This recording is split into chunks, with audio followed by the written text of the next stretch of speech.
Trust News Center. This is the News Hour.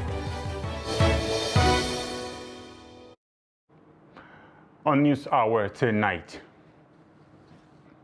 bandits step up activities in Katsina farming communities. Gunmen kidnap DPO in Plateau as troops rescue 30 kidnapped victims in Nasarawa State. Osun State Governor says free and fair elections will be Buhari's legacy.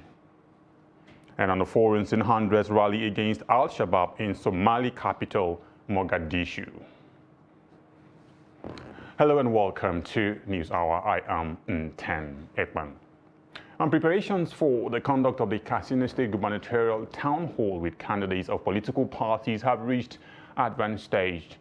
The town hall is being organized by Media Trust Limited, owners and publishers of Daily Trust, Trust TV and Aminea, in collaboration with the Center for Democracy and Development CDD and other local partners. Abdullahi Yamade visits the venue of the town hall meeting in Katsina and our reports. We'll bring you that story in the course of the bulletin. Now, troops of 177 Guards Battalion, with support from troops of Operation Wellstroke, have raided and neutralized 2 bandits in Idu, Chikara, along the boundaries of Toto local government area of Nasarawa State, Abaji Federal Capital Territory, and Koton Kafre in Kogi State. The Assistant Director of Army Public Relations for Guards Brigade, Captain Godfrey Abakpa, in a statement on Friday, said the operations were conducted in conjunction with the Civilian Joint Task Force in Nasarawa State. Abakpa said the troops subdued the bandits with superior firepower and neutralized 2 of them, while several others escaped with gunshot wounds. He added that the troops also rescued 30 civilians who had been held captive by the bandits. According to him, a member of the CJTF sustained a minor injury in the encounter and currently receiving proper medical care at the hospital. 1 rapid-propelled grenade tube and several military uniforms were recovered from the bandits. A gunman suspected to be kidnappers abducted the Divisional Police Officer DPO of Pangshin local government area of Plateau State. Trust TV correspondent gathered that the Divisional Police Officer, Superintendent of Police Larry, was kidnapped on Thursday at Owotori Hotel in Pangshin Town, the headquarters of Pangshin local government area. A source in the area said the victim recently resumed as the new Divisional Police Officer of the area, adding that he was kidnapped a day after he reported to the division and his whereabouts still remains unknown. Efforts to speak to the police Public Relations Officer, Deputy Superintendent of Police Alfred Alabo, was not successful as he was in a meeting. Traders in Kano say non-availability of new Naira notes is hampering their businesses. Idris Jibrin visits the Weno International Grains Market, where traders said they are contemplating suspending activities till after the January 31st deadline, when the old Naira notes will no longer be a legal tender. The report. Nurasani is a local grain seller in Kano's Dawanau International Market. Out of his first transaction of 200,000 Naira, there is no single bill from the newly redesigned notes. Now he is deciding to close shop until the new bills become available.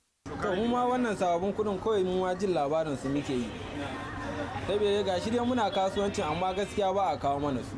Dan gashi nan 200 ne amma nan duk babu sabuwa ko guda daya a ciki. Da ni rabon da naga sabuwa an ban sabuwa bai kuma su 3 aka ban sabuwa kuma ba da yawa ba bai fi daya ba ko zuwa 2. To mu da yanzu dai haka dai muke kasuwancin nan dai namu ne. Dan ba gaskiya ba banki nake kai su. Haka ni ma zan ba wasu haka dai muke ta kasuwanci. Ni ina kira da gwamnati ta taimakawa mutane wajen ganin ta tsaya akan an samar da kuɗi sun yawaita sun yi rotation a ko'ina ana samun sa akai-akai domin a halin yanzu gaskiya kasuwa kowace yawanci idan ka duba za ka kullum mu'amala ake da tsofaffin kuɗi sababbin kuɗi ba sa yawaita don ni a halin yanzu ni ban na ga 500 na ga 1000 so bi kenan na ganin wannan.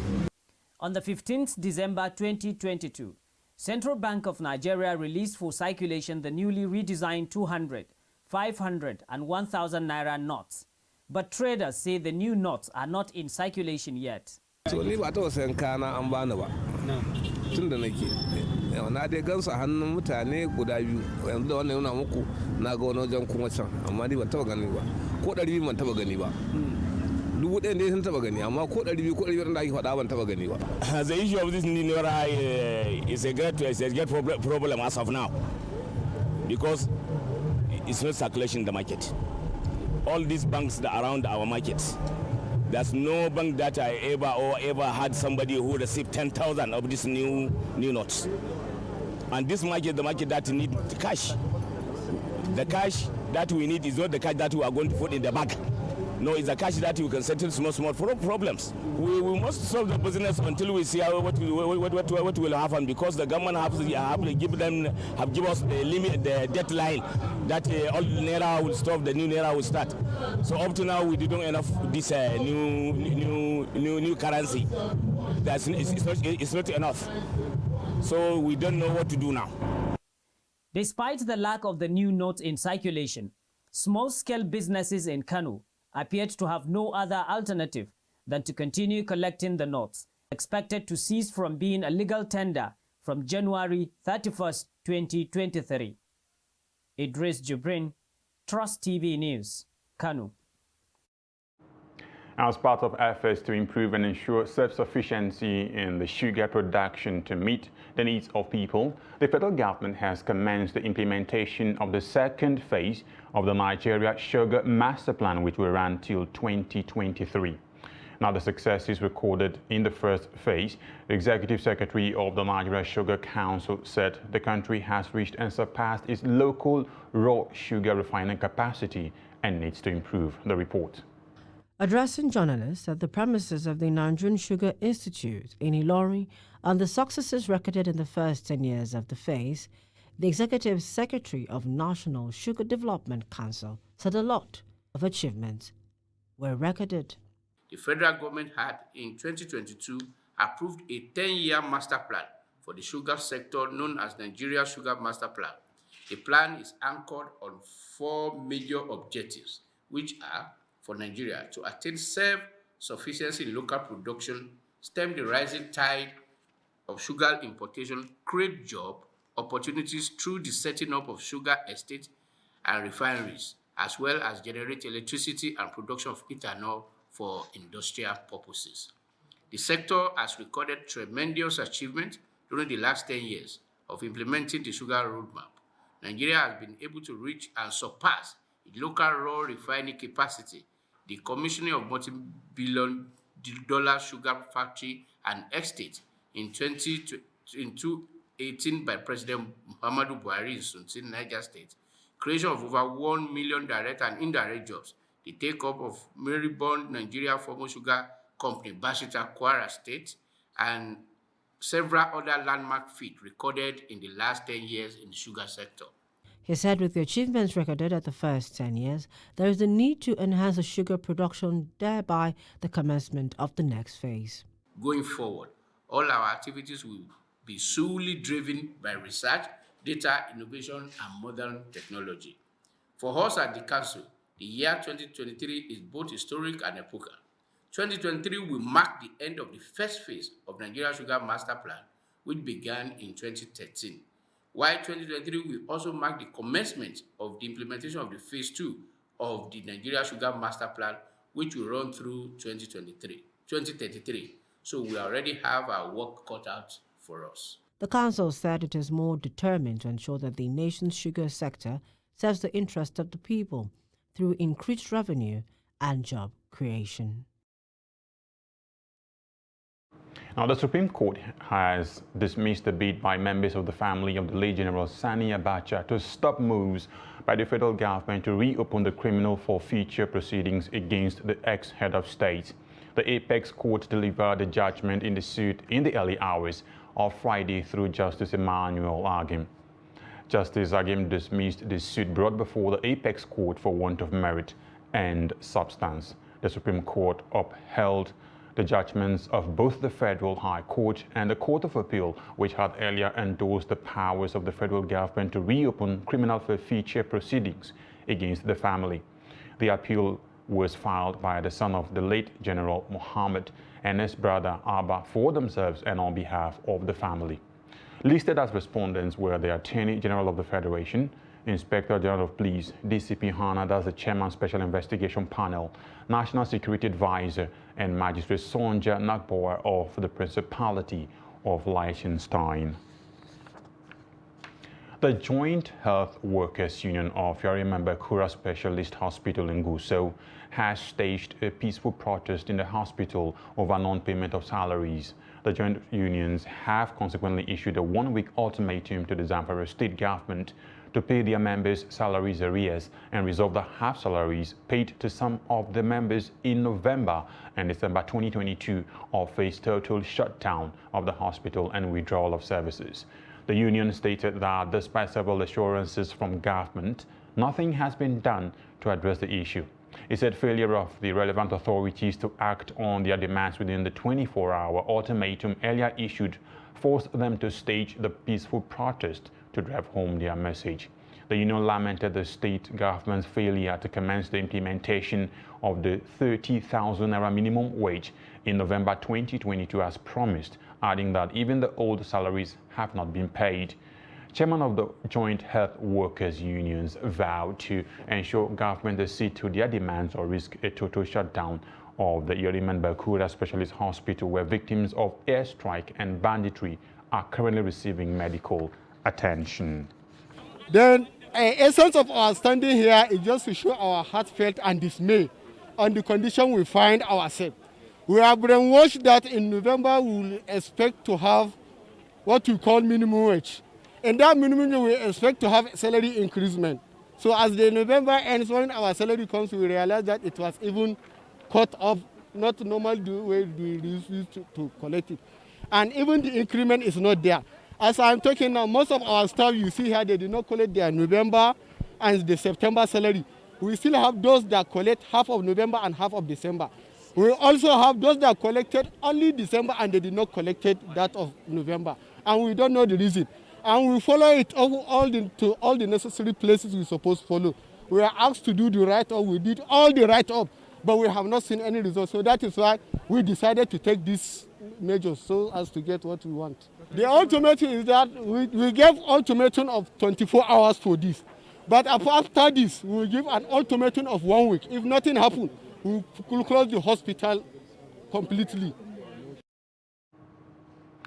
The dilapidation in the Niger State Library Board in Minna, the state capital, and its branches across the state has become a serious concern to users and educationists in that state. Now, the library, which was inherited in 1976 when the state was created out of Sokoto State, is said to be no longer habitable, even to the staff. The report. Named after the popular Hausa novelist and the author of Magana Jariche, Abubakar Imam, the Niger State Library Board was said to be a busy place for learning. But the sorry condition of the library today leaves much to be desired regarding public learning and the capacity of government to provide quality education. Instead of books and other research materials, the library staff now mingle with reptiles, birds, and other animals that get into the facility through the vandalized windows. I have been using this place since around 1990 something. But presently, we have in fact used to the system of the public library right now. If not, we doesn't have what we're supposed to have as a reader. The books are not enough, the chairs are spoiled, the desks too. I want the governor to repair the library so that many people can come and read from the library. New books were said to be last procured over 10 years ago, while the building has not been renovated since it was built over 20 years ago. The electricity transformer that powers the facility has also been vandalized, forcing the management to source electricity from the neighborhood. Staff said the reference, circulation, and serial sections of the library had been merged, as the space where the serial and reference sections were located was no longer habitable because the roof has been blown off. Similarly, while books and files destroyed by rain as well as excretions from birds littered the floors, the rest were wrapped in sacks for safekeeping. The acting executive director of the Niger State Library Board, Ibrahim Aruna, told Trust TV that the state of Abubakar Imam Library was pathetic. Totally, we have been neglected. because we have a vote. We have a budget. And we present the budget to the House. We defend it.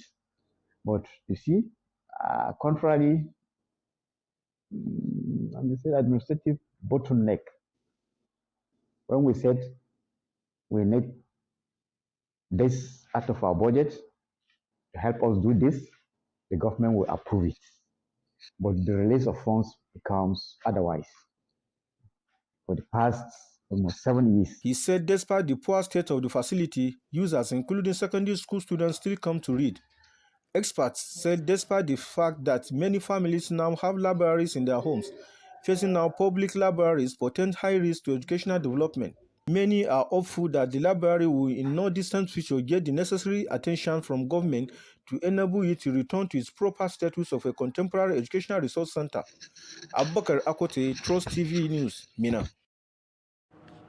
Women in Kano State are now taking over trading activities in some markets as high cost of living continues to take a toll on people's earnings. Now, Trust TV correspondent Adril Jibrin visits 2 markets in Kano State to see how they are competing with the men. The report.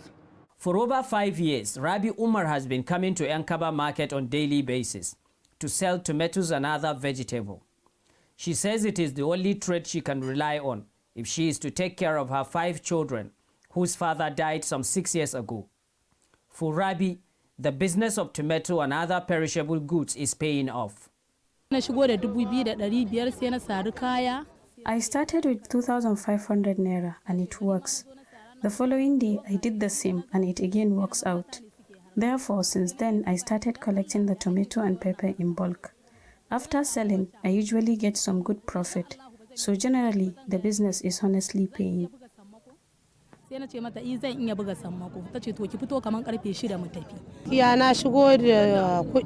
started with 18,000 naira, but along the line, I lost everything. We then joined a hand with one of my friends called Safia to be collecting the goods on credit from big dealers. After selling, we then return the money and get the profit from it. Till today, that is what we are doing. Many other women in this market are now taking cue, venturing into daily trading of vegetables in order to ease their suffering and meet up with their day-to-day demands. But they say there are challenges associated with the current high cost of living. Unlike the Yankaba vegetable market, this market is called Larabar Mata in Kano, where the customers are predominantly women. Although there is a significant number of women involved in selling of second-hand clothes and other products. Traders Union say the market has a long history of existence and that women are increasingly dominating the business here. Kuma asali sunan da ake gaya mata ba Larabar Mata ne sunanta ba. Initially, this place is called Larabar Kutari because there is a leprosy center with a group of women selling some local food. Later, it kept expanding with more women selling different kind of goods. Hence, the name changed to Larabar Mata, and largely because the main market day is Wednesday. Today, I can tell you that the market is one of the best in the outskirts of Kano metropolis. Tunda farko ta somo daga mata ne, sai kuma mata suka rinjayi kowa a wurin. With the ongoing price increase of goods and services, traders, most of whom are women in these markets, hope government authorities will find a way to ensure price control that will help women in investing the little they can get for a more sustainable economy. Idris Jibrin, Trust TV News, Kano. The Supreme Court has dismissed the appeal by Etubom Anthony Ani challenging the ascendancy of Etubom Abbasiu II as the Obong of Calabar and Grand Patriarch of the Efuk Kingdom. In the judgment read by Justice Amina Ogi on Friday, the Apex Court held that Ani's appeal lacked merit. The decision upheld the judgment of the Court of Appeal on the matter. Ani had brought the appeal challenging the judgment of the Court of Appeal on June 4, 2013, which held that he was not qualified to vie for the throne of Obong of Calabar, having not been capped as an Etuboming council of the palace as of the time of the election in 2008. However, a Cross River State High Court had agreed with Ani, who had contended that it was the turn of his royal house which had never ascended the throne, and that it was contrary to the principle of natural justice equity, and good conscience to elect him as Obong of Calabar. Justice Obojo Oga, in his ruling, held that the purported selection of the fourth defendant, Etubom Abasio II, as the Obong of Calabar elect, who is from Adiabo, is contrary to the decision of the Western Calabar Traditional Rulers Council that Iko Neto has the exclusive right to produce the next Obong of Calabar.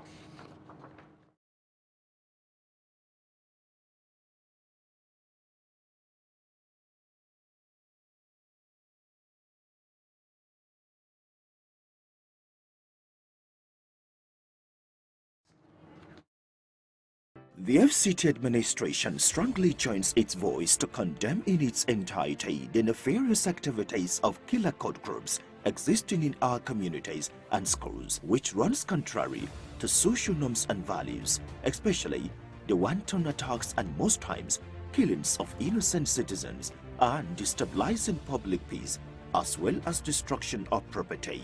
This is why the FCT administration is appealing to parents, guardians, community and religious leaders to join the FCT authority to eradicate cultism and bullying out of our communities and schools, especially in the Federal Capital Territory.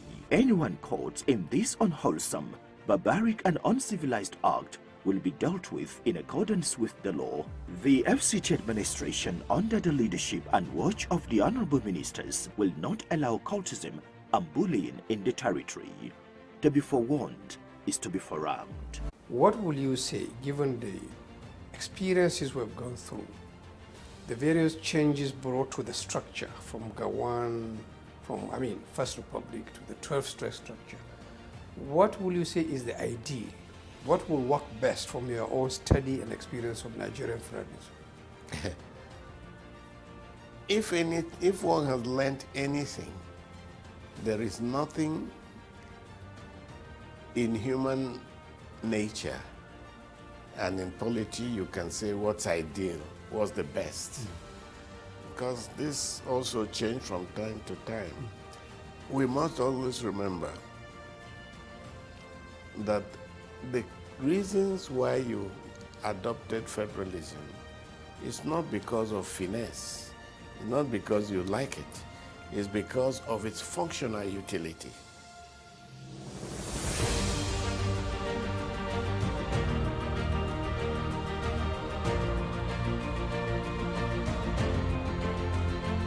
Daily Trust presents 20th Daily Trust Dialogue. Theme: Interrogating the 2023 Presidential Agenda.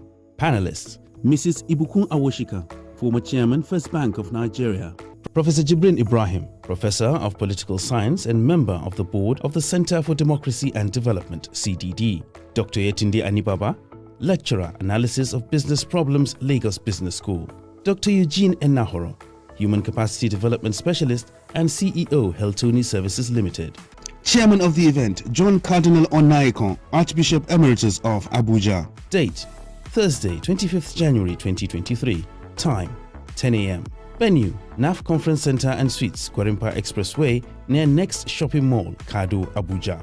For sponsorship and branding participation, contact 081 00 49 1948, 081 65 32 0660, or 080 33 92 8902. The event will be broadcast live on Trust TV.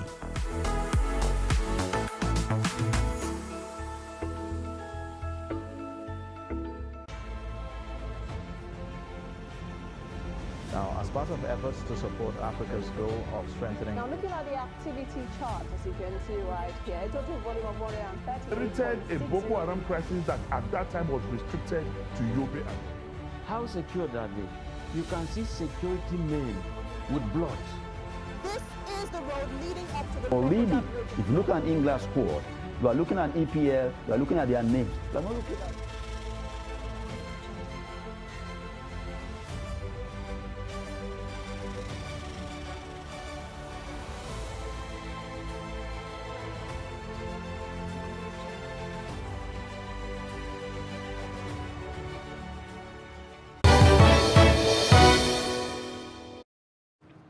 Welcome back. If you're just joining us, you're watching News Hour on Trust Television. A recap of our major stories. Bandits step up activities in Katsina farming communities. Gunmen kidnap DPO in Plateau as troops rescue 30 kidnapped victims in Nasarawa State. And moving to other stories now, a federal high court in Abuja on Friday dismissed the People's Democratic Party (PDP) suit seeking disqualification of the presidential candidate of the All Progressives Congress, Bola Tinubu, and his running mate, Kashim Shettima, from participating in the 2023 elections. Justice Nyanga Court dismissed the suit on the grounds that the PDP lacked locus standi to institute the suit. PDP had in July last year filed a suit to challenge the validity of nomination of Shettima as his running mate to Tinubu, which the party argued was in breach of the provisions of sections 29 sub 1, 33, 35, and sections 84 sub 1 and 2 of the Electoral Act 2022 as amended. It argued that Shettima's nomination to contest the position of vice president and Borno Central senatorial seat contravened the law. But the defendants, in their preliminary objection filed by Lateef Fagbemi, SAN, urged the court to dismiss the suit for want of jurisdiction. Justice Akua agreed with the defendants that the PDP had no locus standi to file the matter. Akua held that the matter bordered on the internal affairs of the APC, in which the PDP lacked locus standi to file the case. The presidential candidate of the New Nigerian People's Party, NNPP, Senator Rabiu Musa Kwankwaso, says he will give priority attention to security and turn the economy if elected. He was speaking at the party's Northeast Presidential Zonal Rally held at the Tafawa Balewa Stadium in Bauchi. Adamu Imam reports. According to the NNPP presidential candidate, the Northeast Zonal Rally is to show Nigerians that the party has the capacity and credible candidates to change the country for the better. He urged Nigerians to vote for the party in the forthcoming general elections. Today believes that our party is the only growing party today in this country. We thank God for that. And it's also an opportunity to remind all those who are here and those who are listening to us at home to continue raising the flag of our party, the New Nigeria People's Party. NNPP vice presidential candidate Isaac Idahosa and two other party chieftains, Buba Galadima and Ahmed Al-Ghali, said the so-called giant parties have nothing to show. And the umbrella right now is leaking. The rain is beating Nigeria. It is found when he goes and shifts and takes his idea to APC, there will be a change. But we found that the broom is no longer sweeping. The more they sweep, the more dirtier it becomes. There is no governor that can match your achievement in this country. We are proud of you, only because of that, Nigeria today are calling you to come forward and step forward to stand for the president of Nigeria, and we promise we are going to elect you, inshallah. That it will be a competition between light and darkness. That what we will have on February 26th and 25th would be a battle between the good and the bad. The supporters of the NNPP across Northeast Zone converged to show their solidarity and support as Sani Danja, a famous singer, added color to the rally. Adam Imam, Trust TV News, Bauchi. The Social Democratic Party, SDP, on Thursday reacted to what it described as dishonest and illegitimate publications made against the party. At a media briefing in Abuja, the party said despite such smear campaigns, it remains resolute in its desire to rescue the nation. Chamon Daben reports. The SDP denies all allegations and purported publications made by one Alpha Mohammed, who claimed to be speaking on behalf of the party.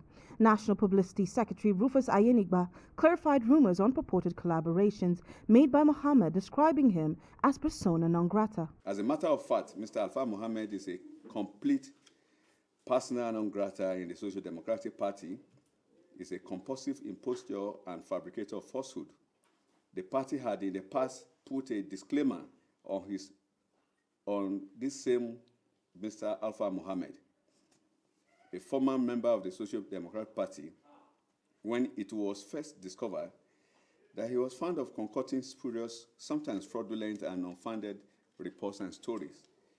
It was his habitual recklessness and outright disregard for decorum that led to his being relieved of his position as Deputy Publicity Secretary of the party in November 2018. Ayenigba further stated that Mohammed had not participated in any of the party's activities in the last 4 years, but has instead worked to tarnish the party's image. It is true to his character for Mr. Mohammed, who has not been part of any activities of the Social Democratic Party in the last 4 years, that is, since early 2019, but has intermittently pushed fabricated lies to mislead and defraud the public with malicious intent to tarnish the reputation of the targeted individuals in the Social Democratic Party or in other political parties under the irrational guise that he is fabricating a non-existent faction within the SDP. We note that no political party can curtail discipline or expel ex-members from grumbling or groaning to get notice or get relevance. But faction fabricators like Alpha Mohammed need to be called to order by the appropriate authorities when their shamelessness starts to impinge on the sensibilities of the Nigerian public. The SDP National Publicity Secretary called on the public to disregard any statements made by Alpha Mohammed while the police carry out an investigation on his actions. Chamun Dabeng, Trust TV News, Abuja. The Supreme Court on Friday affirmed the incumbent Deputy Governor of Jigawa State, Umar Namadi, as a lawful candidate for the governorship ticket of the All Progressives Congress, the APC, in the state. The apex court, in a unanimous judgment prepared by Justice Kudirat Kekere-Ekun, upheld the primary election conducted on May 26 last year, which produced Namadi as a winner. In the judgment delivered by Justice Ibrahim Suleu, the appeal filed by Farouk Aliyu, a former minority leader of the House of Representatives, was dismissed in its entirety. The apex court agreed with lawyers. The apex court agreed with lawyers to the respondents Latif Hagbemi and Yakubu Ruba that the case was frivolous and lacked merit and substance. Namadi, through his counsel Fagbemi, had won the legal battle at the Federal High Court in Dutse as well as at the Court of Appeal in Kano. Farouk Aliyu, a former member of the House of Representatives, challenged the APC primary election, which produced Namadi as the party's governorship flag bearer for the March 11 poll. Now, President Muhammadu Buhari hosted two governors on Friday at the State House, Abuja, who came on visit to thank him for his support. The new governor of Osun State, Senator Ademola Adeleke, and Governor Yahaya Bello of Kogi State, from two different parties, had varying reasons for paying the president a visit. Kehinde Amodu reports. Whether it be for support or for ensuring that processes work in their favor, governors are often at State House Abuja to show appreciation to the president. Of course, in acknowledging the president's help, the governors also chip in requests for more aid. Governor Ademola Adeleke of Osun State was elected on the platform of the People's Democratic Party, and this is his first visit. He's grateful to the president for providing a level playing field in the election that brought him into office in July last year. On the strength of this, Governor Adeleke believes free and fair elections will be one of the greatest legacies President Buhari will bequeath to the country, as the development is already being applauded home and abroad. Since my election, I feel like I should come and say hello to Mr. President and thank him for signing that electoral act, because I benefited from it. That paved way for free and fair election. And all the international community, they are applauding Nigeria, that Nigeria is set for democracy. The new governor has seized the opportunity of this visit to appeal for federal government support in infrastructure development, a proposed new economic city and free trade zone, tax credit, and other federal facilities in Osun State. Governor Yahaya Bello is a frequent visitor to State House, being a member of the All Progressives Congress. He is in the villa to show appreciation for the president's recent state visit to Kogi State, where he commissioned some legacy projects which the governor is very proud of.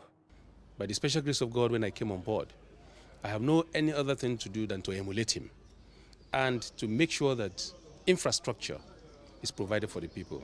Once there is infrastructure, businesses will run. People will mind their business without necessarily, waiting for government. And that is the only thing we can do for the people. And that is why we are elected, into this office. And that is what I will continue to do till the last day I leave office. He also explains why he's supporting the ruling party's flag bearer to win next month's presidential elections. Bola Ahmed Tinubu have 21 governors, APC governors. Asiwaju Bola Ahmed Tinubu have touched lives of Nigerians across board. He is a performer. He is a builder. He built human beings. He built nations. And he has started telling us exactly what he's going to do. And this administration, or his administration by the special grace of God, is going to be more run by the younger generation. In the run-up to the elections, many more of these visits are likely to be seen until a clear winner is announced, which will lead to a shift of attention to the president-elect. From State House, Abuja, Kehinde Amodu, Trust TV News. Ahead of the 2023 general elections, presidential candidate of the People's Democratic Party, PDP, and former Vice President Atiku Abubakar has returned to Nigeria from the United Kingdom. The presidential candidate had traveled to Dubai, from where he went to the UK to meet with key government officials. Media aide to the ex-Vice President Paul Ibe confirmed Atiku's arrival on his Twitter handle on Friday. Atiku was accompanied by Akwa Ibom State Governor Emmanuel Udom and his Sokoto State counterpart Amuni Tambol. Others included former Kogi Senator Dino Melaye, former National PDP Chairman Uche Secondus, ex-Aviation Minister Osita Chidoka, and former Senate President Bukola Saraki. The PDP flag bearer said the trip was for the purpose of having critical meetings that will build the necessary bridges in the quest to recover Nigeria. He used the opportunity of the trip to meet with UK's Minister for Development and Africa in the Foreign, Commonwealth and Development Office. Atiku also solicited their support in helping Nigeria recover every facet of its life.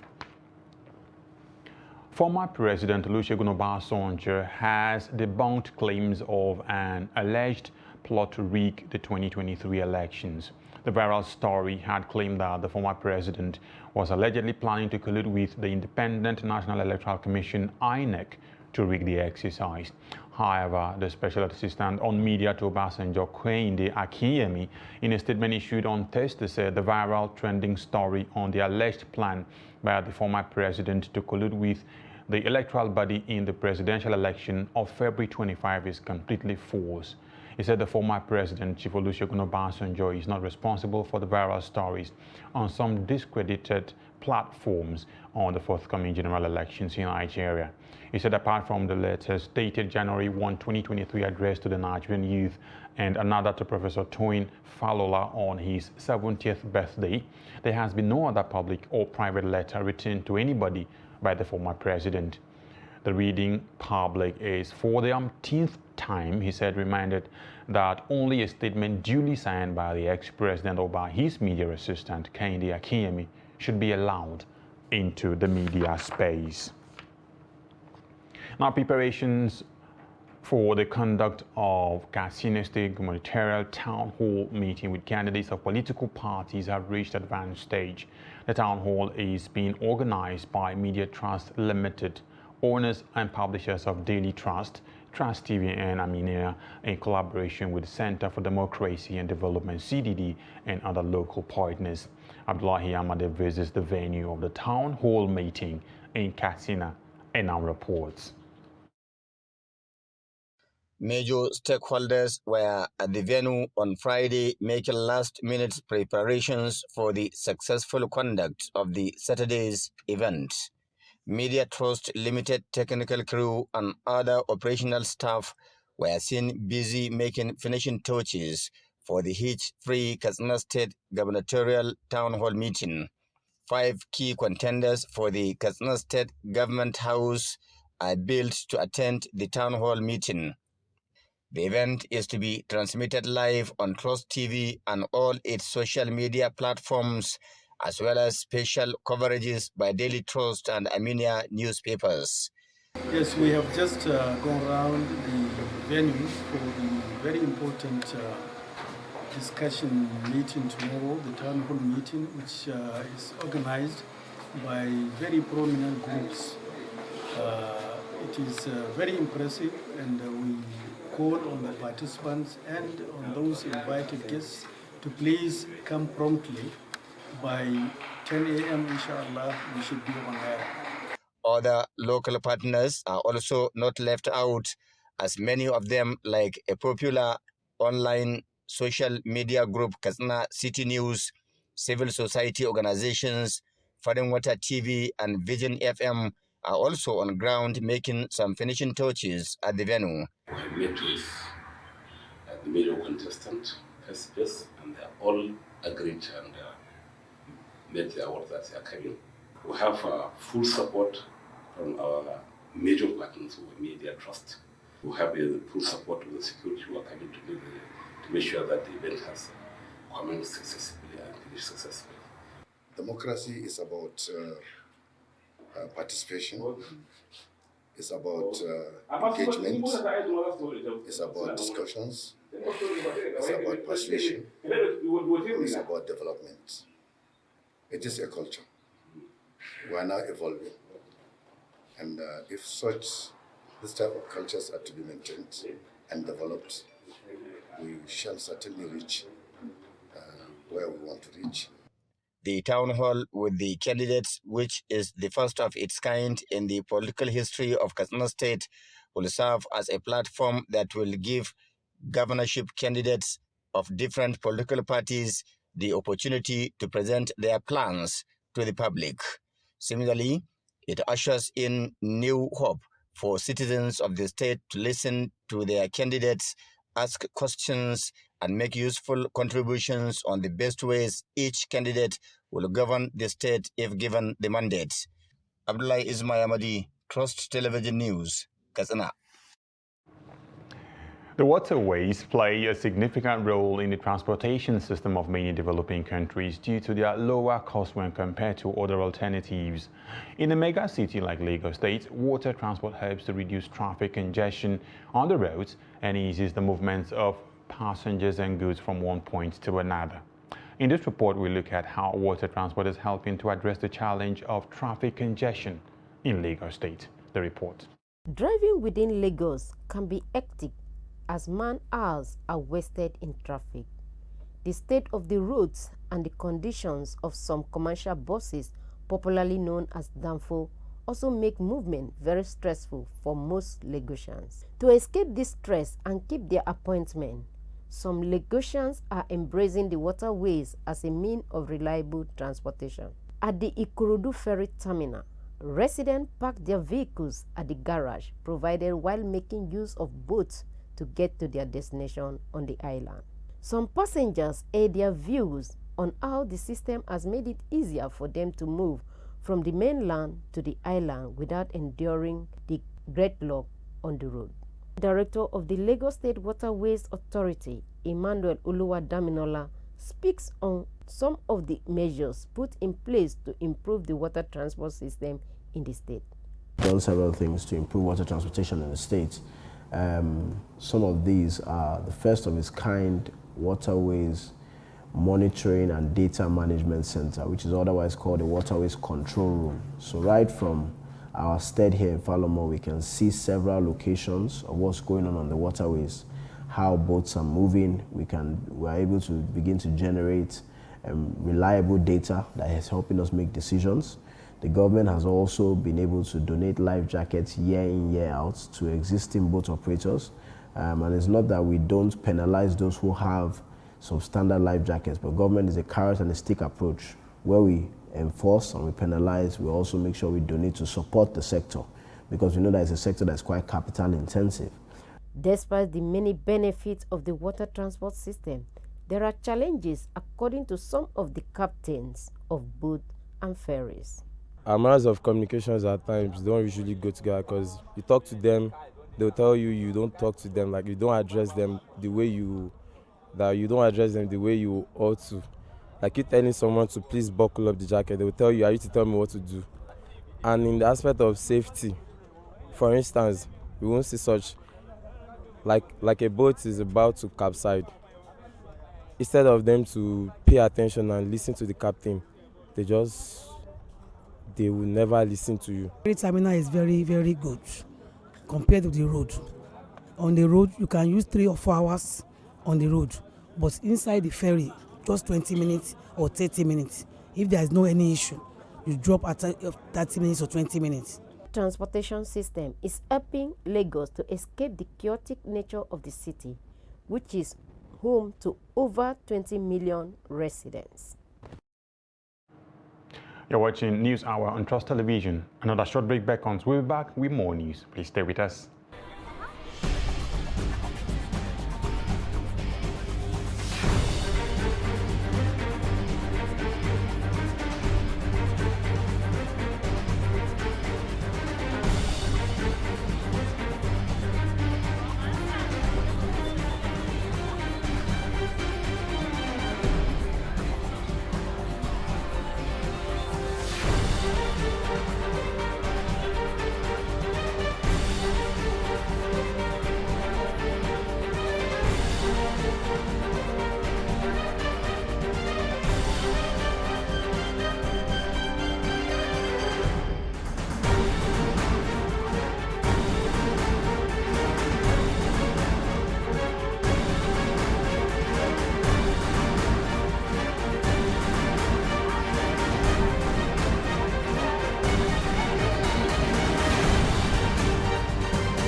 Trust TV, documenting the Nigerian story.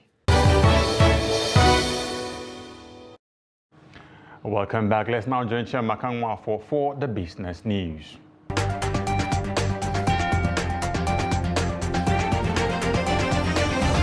The Nigerian Employers Consultative Association has reported that the country has been losing about $2.5 billion per month due to a failure to meet the Organization of Petroleum Exporting Countries oil production allocation of 1.8 million barrels of crude oil a day.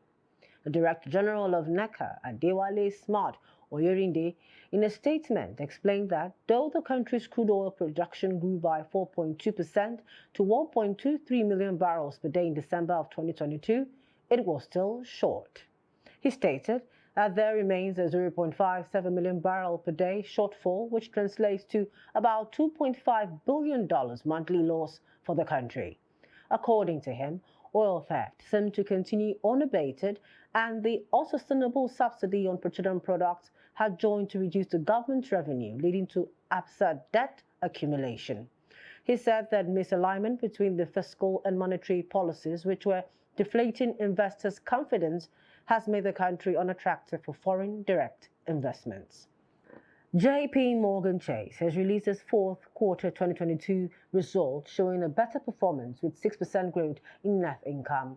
The bank's net income for the final 3 months of 2022 was $11 billion, up 6% from $10.4 billion in the same period in 2021. The bank, however, warned that its profit margins may suffer this year as it is forced to pay more for deposits. The bank benefited from Federal Reserve interest rates hikes with net interest income. The difference in what banks pay on bank deposits and what they earn from loans and other assets of $20.2 billion in the fourth quarter, up 48% year-on-year. JP Morgan said it was expecting net interest income for 2023, excluding its trading division, to be around $74 billion. And finally, in stocks, at the end of the last weekday of trading on the Nigerian Stock Exchange, a total of 217.16 million units of shares in 4,591 deals, corresponding to a market value of 2.55 billion naira, was traded. Compared with Thursday, January 12 trading day, Friday's data shows 3% improvement in volume, 67% decline in turnover, and a 33% improvement in deals. The current market capitalization of the Nigerian Stock Exchange is 28.6 trillion naira. In the aggregate, 120 NGX-listed equities participated in trading, ending with 36 gainers and 12 losers. Total Nigeria led the gainers chart with 10% share price appreciation, while on the losing side, Lasako Assurance came out last with an end-of-day price depreciation of 10%. And that's it on Business News. I am Chiamaka Wafo.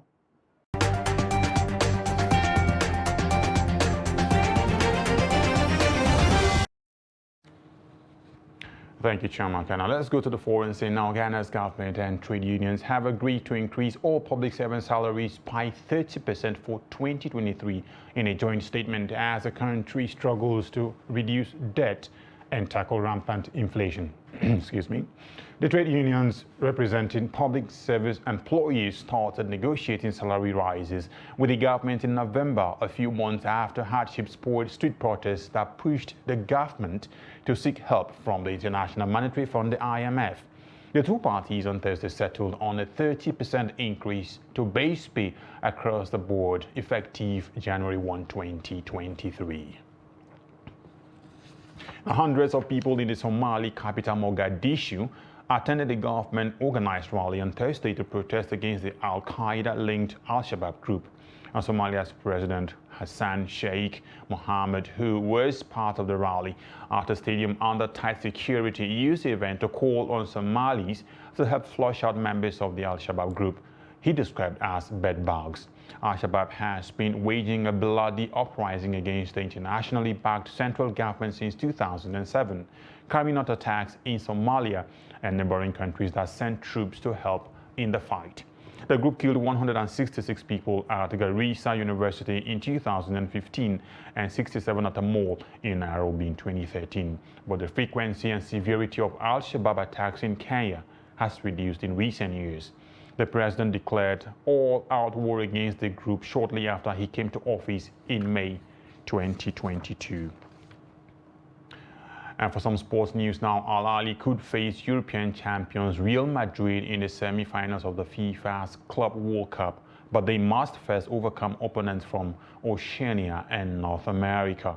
The Egyptian Giants, 10-time champions of Africa, have been drawn against New Zealanders Auckland City in the only first-round tie. Should they win that match, they will take on Seattle Sounders from the USA in round 2, with the visitors then meeting Real Madrid in the last 4. The tournament is being held in Morocco, and with reigning African champions Wydad Casablanca also doubling up as the host nation's representative, Al Ahly qualify as the second African participating team, having finished as runners-up to Wydad in last year's African Champions League final. Now, Chelsea won last year's edition of the tournament that global governing body FIFA hopes to expand to 32 teams from 2025. Let's now join Adeni Ajisafi for more sport news.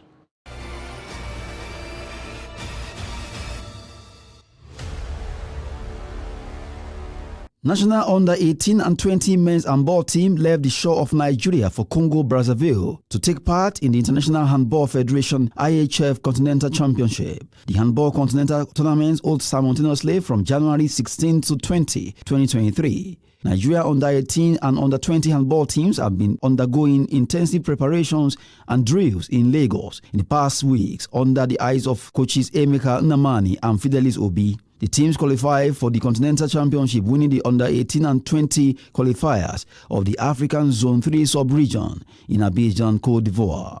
And in basketball, Luka Doncic scored his 10th triple-double of the season to help Dallas Mavericks overcome Los Angeles Lakers 119-115. Doncic scored 35 points, 14 rebounds and 13 assists. The Mavericks led by 19 points in the fourth quarter with double overtime to secure win. Their first victory in 3 games, placing them 4th in the Western Conference while LeBron James' Lakers are 13th.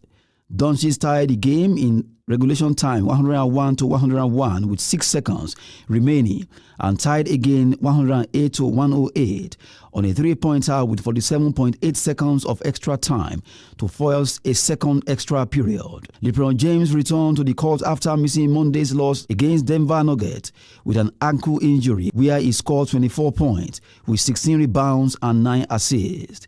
Elsewhere, Boston Celtics edged Brooklyn Nets 109-98 to extend lead over the Nets at the top of Eastern Conference with their 5th consecutive win.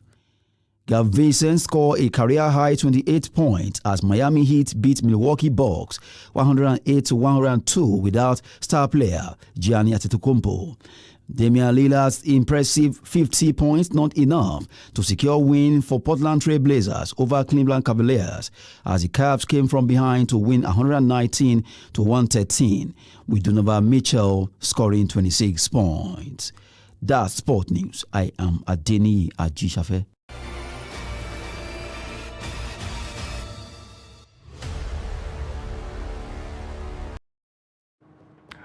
And with that, we have come to the end of Trust TV's News Hour today. Remember to follow us across all our social media platforms. I am Nten Ekpan. Many thanks for watching. Bye-bye.